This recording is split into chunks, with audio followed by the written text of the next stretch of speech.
एक खबर आई है जहां पे पाकिस्तान के हवाले से उन्होंने यहाँ के टेल नंबर दिए हैं। मैं जल्दी से बता दूं, टेल नंबर मतलब एक जो विशिष्ट नंबर होता है, यूनिक नंबर ऑफ हर जहाज का एक यूनिक नंबर होता है, वो चाहे सिविलियन हो चाहे वो फौज का हो। उन्होंने फौज के उन जहाजों के जो 4 रफेल उन्होंने गिराए उसके टेल नंबर दे दिए, जारी किए हैं। और साथ में एक वक्त एक बड़ी स्टोरी भी आई है कि कैसे 7 जहाज गिरे हैं, उसके डिस्क्रिप्शंस दिए गए हैं। ये दोनों चीजें भारत के लिए इंपॉर्टेंट है, क्योंकि देखिए कोई भी अगर अगर कोई भी लड़ाई होती है तो उसमें नुकसान होता है, उसमें जान माल दोनों का नुकसान होता है। लेकिन जो बीजेपी की एक आदत है कि हर चीज को छुपाने की, और उस छुपाने के पीछे जो मुझे जिस बात का से बहुत ही सख्त ऐतराज है कि हमारे देश के वो किसी भी जवान का वो उसको शहीद हुआ और नहीं हुआ, उसका अगर एक बूंद भी खून गिरा है वो इस देश का खून गिरा है, और उस खून की आप कोई वक़्त नहीं कर रहे हैं, उसको कारपेट के नीचे रख के ढकने की कोशिश कर रहे हैं। ये ना केवल उस जाबाज के साथ नाइंसाफी है, बल्कि इस देश के साथ नाइंसाफी और इस देश की बेइज्जती की बात है।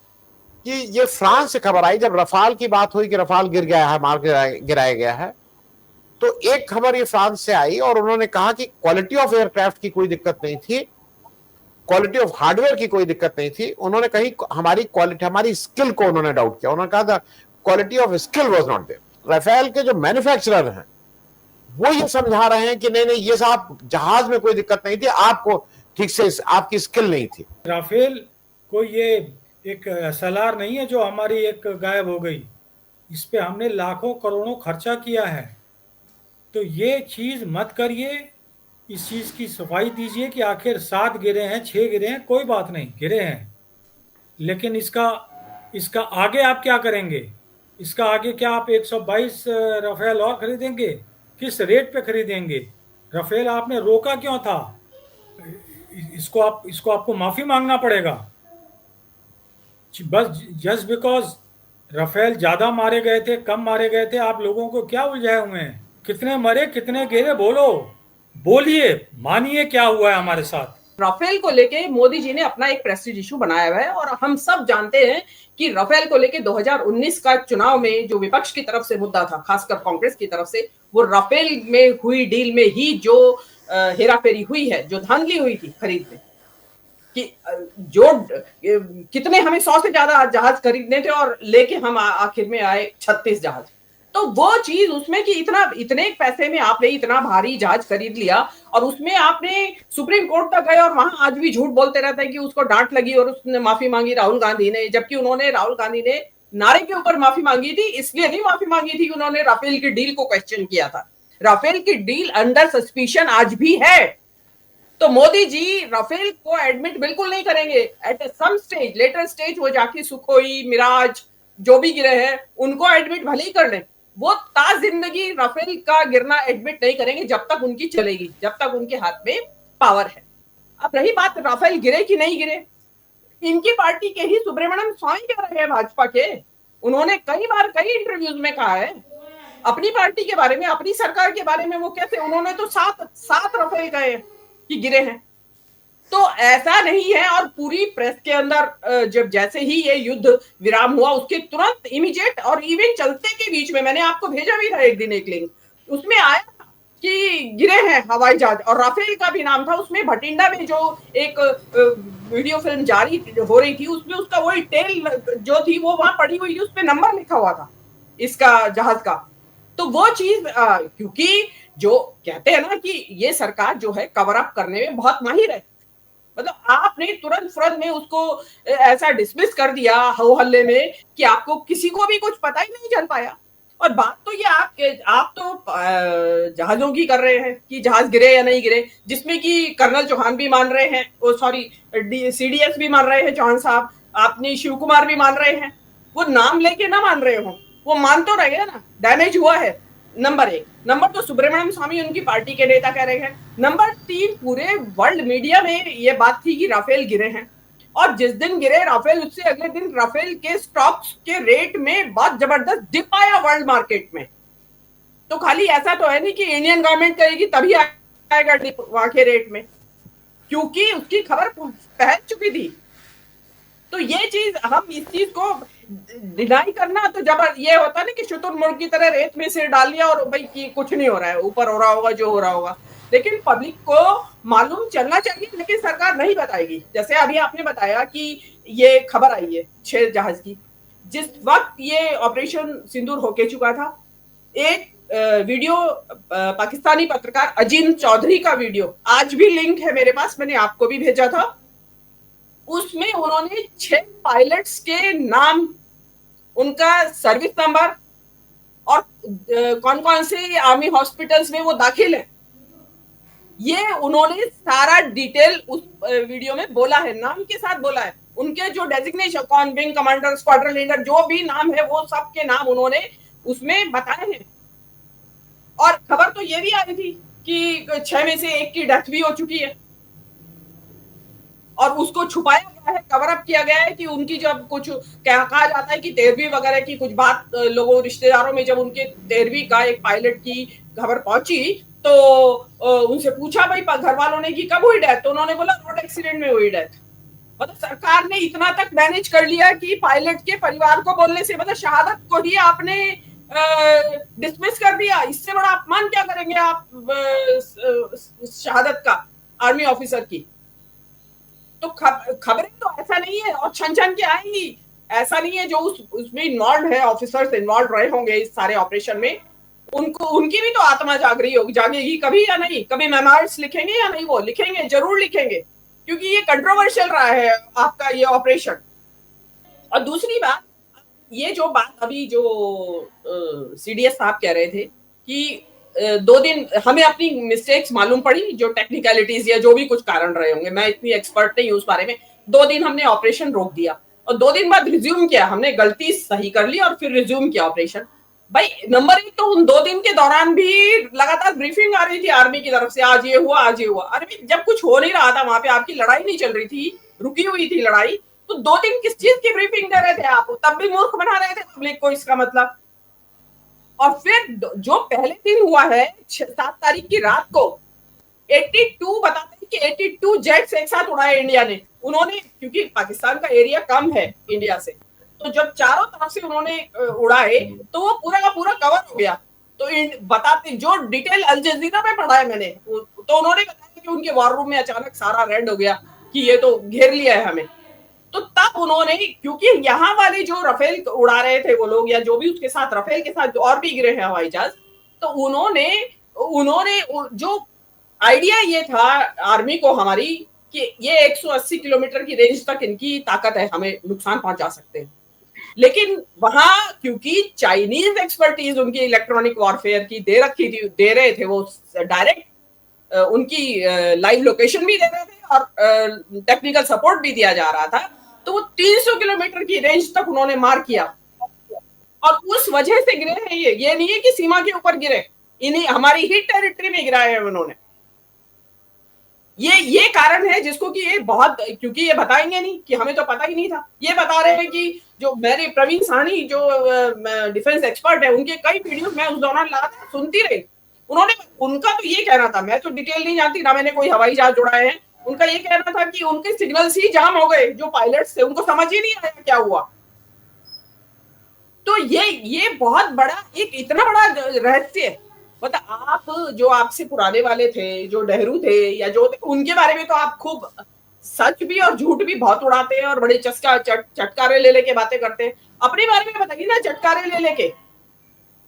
और हम पाकिस्तान की सेना की जो इस वक्त जो चीन के सहयोग से, मैं ये नहीं कह रही हूँ कि चाइना, पाकिस्तान की आर्मी ने खुद से डेवलप कर लिया होगा, क्योंकि उनके पास रिसोर्सेज की कमी है, लेकिन उन्होंने जो अपनी जो डेवलप किया है उसके वो जो है उसको वर्ल्ड वाइड रिकॉग्निशन मिली है। वरना क्या वजह है कि ट्रम्प साहब उसको उनके आसिफ मुनीर जो उनके फील्ड मार्शल बना दिए गए वो जनरल से, उनको वो लंच पे बुला रहे हैं, 2 बार बुला रहे हैं। ईरान पे पहले, ईरान के ऊपर अटैक करने से पहले उन्होंने बुलाया उसको। आज जो सऊदी अरब ने उनके साथ जो भी संधि की है या जो भी ट्रीटी हुई है, तो सऊदी अरब ने ऐसा तो है नहीं कि भाई मुसलमान मुल्क है इसलिए कर लिया होगा, पाकिस्तान के जिम्मे दे दिया, लेकिन पाकिस्तान को बॉस बना दिया इलाके का। सीधे आपको एक तरफ कर दिया है कि आप हटो, साइड में हटो, अब ये बादशाह है। पाकिस्तान के तो अच्छे दिन आ गए हैं, अमेरिका का भी लाडला है पाकिस्तान, चाइना का भी लाडला है पाकिस्तान, सऊदी अरेबिया का भी लाडला है पाकिस्तान। पाकिस्तान सबका लाडला बन गया है अभी। ऑपरेशन सिंदूर की विफलता है ये, और ऑपरेशन सिंदूर के बाद बना है पाकिस्तान सबका लाडला। दुनिया की दो महाशक्तियां अमेरिका और चीन, उन दोनों का लाडला पाकिस्तान। देखिए उनकी डिप्लोमेसी देखिए, उनकी विदेश नीति की सफलता देखिए। वो कहते हैं ना अकल बड़ी की भैंस, तो उन्होंने अपनी अकल लगाई। उन्होंने अपनी ये नहीं कि हमारे पास राफेल है और ये है, अकल लगाई और आज वो सबके लाडले बन के बैठ गए। ये देखिए ना, वो मतलब एंटी टेरर, वो यूनाइटेड नेशंस का जो काउंटर टेररिज्म जो सेल है उसके वो चीफ बन गए हैं। IMF से बेल आउट पैकेज मिल जाता है ऑपरेशन सिंदूर के दौरान ही। तो जो पाकिस्तान की आर्मी ने जो किया है, उन्होंने, मैं दुश्मन की जो, क्योंकि दुश्मन है इसलिए हम उनकी काबिलियत को अंडरमाइन कर दे, मैं ये नहीं मानती हूँ।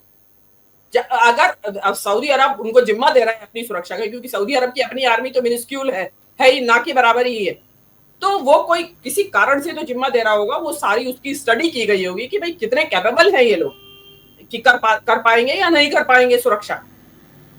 तो ये कोई छोटा मोटा उनका अचीवमेंट नहीं है। लेकिन इसको जाने दीजिए आप पाकिस्तान को। हम अपनी बात करते हैं, अपने राफेल आप छुपा क्यों रहे हैं? मैं आपको जैसे बताया कि 6 पायलट्स की जो बात आई है वो भी अभी किसी दिन और आ जाएगी, ऑफिशियली आ जाएगी पाकिस्तान से। इंडिया से ही हो सकता है आ जाए किसी की, क्योंकि किसी ना किसी की तो आत्मा जागेगी ना कि हुआ क्या है। सब चीज के ऊपर पर्देदारी, और पर्देदारी भी कैसी, झूठ की। उसमें मीडिया को लगा रखा है आपने चलते युद्ध में कि इस्लामाबाद कैप्चर कर लिया है, आसिफ मुनीर को कैप्चर कर लिया है इंडियन आर्मी ने, और कराची एयरपोर्ट को ध्वस्त कर दिया है, और वो चलने दे रही है सरकार। क्या उस टाइम वॉच नहीं कर रही थी कि हमारे मीडिया पे क्या चल रहा है? इमीडिएटली रुकवाना चाहिए था कि क्या कर रहे हैं आप, क्या बकवास दिखा रहे हो आप। ऐसा कुछ नहीं हुआ है वहां पे उसके। और हुआ क्या, अपनी मजाक उड़वाई। आज मजाक मीम्स बनाते हैं लोग, आज भी बना रहे हैं उसके। तो ऐसा है कि पाकिस्तान की उसको इतना अंडरमाइन ना करे। गरीब देश होगा, है वो भले ही, लेकिन अपनी जो क्या होता है कि गरीब के अंदर भी क्षमताएं तो होती होंगी किसी तरह की, या बुद्धि खत्म हो जाती है गरीब की, तो उसने अपनी बुद्धि का इस्तेमाल करके आज वो लाडला बन गया। उनके अच्छे दिन आ गए हैं। अब आप देखिएगा उनका डेवलपमेंट। जी, भारत और पाकिस्तान के बीच मई महीने में चली लड़ाई में दावे प्रतिदावों का दौर अब भी जारी है। 4 दिन चली इस लड़ाई में भारत ने पाकिस्तान के कितने लड़ाकू विमान मार गिराए और पाकिस्तान ने हमारी वायुसेना के कितने जहाजों को जमींदोज किया, इसको लेकर नए नए दावे होते रहते हैं। अब की बार पाकिस्तान की सेना के एक सेवानिवृत्त आला अधिकारी ने यह दावा करके चौंका दिया है कि इस लड़ाई में पाकिस्तान एयरफोर्स ने भारत के 7 लड़ाकू विमान मार गिराए थे और इनमें 4 जहाज राफेल थे। अब की बार जो नई बहस छिड़ी है वो इसलिए छिड़ी है कि पाकिस्तान स्थित इस्लामाबाद पॉलिसी रिसर्च इंस्टीट्यूट में पिछले दिनों एक प्रेस कॉन्फ्रेंस हुई। इस प्रेस कॉन्फ्रेंस की जानकारी डिफेंस सिक्योरिटी एशिया नाम की एक वेबसाइट में साझा की गई। वेबसाइट के मुताबिक इस प्रेस कॉन्फ्रेंस को पाकिस्तानी सेना के सेवानिवृत्त लेफ्टिनेंट जनरल खालिद किदवई ने संबोधित किया था। खालिद किदवई पाकिस्तान की नेशनल कमांड अथॉरिटी के एडवाइजर हैं। लेफ्टिनेंट जनरल खालिद किदवई के दावे के मुताबिक पाकिस्तानी एयरफोर्स ने जो 7 विमान मार गिराए थे उनमें 4 थे राफेल, एक था MiG-29, एक Su-30 और एक मिराज 2000। इस तरह से पाकिस्तानी सेना के अधिकारी का दावा है कि उनकी एयरफोर्स ने भारत के 7 विमान मार गिराए। ये पहला मौका है कि पाकिस्तान के किसी बड़े सेवानिवृत्त सेना अधिकारी ने बाकायदा प्रेस कॉन्फ्रेंस करके भारतीय सेना के, भारतीय वायुसेना की 7 जहाज गिराने का दावा किया है। लेकिन उससे भी ज्यादा चौंकाने वाली बात यह है कि लेफ्टिनेंट जनरल खालिद किदवई ने 4 राफेल विमानों के टेल नंबर भी जारी किए हैं और यह बेहद चौंकाने वाला दावा है। आप जानते हैं कि विमानों पर उनकी पहचान के लिए उनका जो नंबर होता है वही उनके होने की, उनकी असलियत की पहचान होती है। लेफ्टिनेंट जनरल किदवई ने दसॉल्ट राफेल के जिन 4 विमानों के टेल नंबर जारी किए हैं वो नंबर इस तरह हैं: BS-001, BS-021, BS-022 और BS-027। यानी विमानों के नंबर जारी करके पाकिस्तान ने यह दावा किया है कि उसने भारत के 4 रफेल विमान धराशायी कर दिए। यह दावा इसलिए भी चौंकाने वाला है कि इससे पहले पाकिस्तान का विदेश मंत्रालय 6 विमान गिराने का दावा करता था। इसके अलावा 17 मई को पाकिस्तान के प्रधानमंत्री शहबाज शरीफ ने भी भारत के 6 विमान गिराने का दावा किया था, लेकिन लेफ्टिनेंट जनरल खालिद किदवई 7 विमान गिराने का दावा कर रहे हैं और साथ साथ डसॉल्ट रफेल के टेल नंबर्स भी जारी किए हैं। 7 मई से 10 मई तक चले ऑपरेशन सिंदूर में भारत की सेनाएं, भारत का रक्षा मंत्रालय, हमारा विदेश मंत्रालय और सरकार लगातार ऐसे किसी भी नुकसान को नकारते रहे हैं। राष्ट्रीय सुरक्षा सलाहकार अजित डोभाल IIT चेन्नई के एक दीक्षांत समारोह में यहां तक कह चुके हैं कि ऑपरेशन सिंदूर में भारत की तरफ एक कांच भी नहीं टूटा था।